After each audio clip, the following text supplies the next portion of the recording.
Bugün Tarif Şurasının benzin, salyarka və dərmanı bahalaşmasına bilirəm, çoxunuz qəzəblisiniz.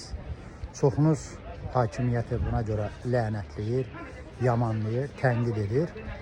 Amma iki məqam var ki, ona fikir verməlisiniz. Versəniz, məncə bu tənqidləri yığışdırarsınız, bəlkə də hakimiyyətə xalqın necə məhəbbətlə sevdiyinə görə afərin deyirsiniz. Bu nədir? Əsaslandırma hissəsinə baxın.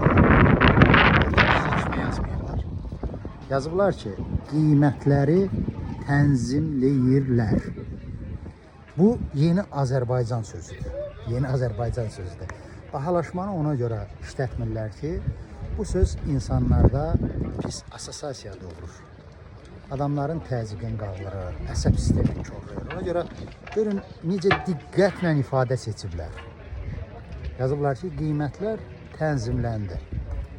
İkinci məqam ondan ibarətdir ki, benzinin, salyarkanın qiymətini tənzimləməyi onlar belə əsaslandırır ki, biz bunu ona görə edirik ki, əhaliyə keyfiyyətli xidmət göstərək.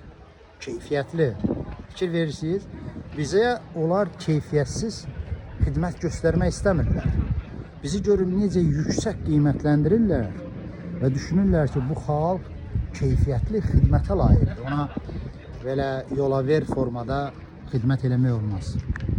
Bu iki məlumatı nəzərdə saxlayın və tənqidlərinizə yenidən qayıdın.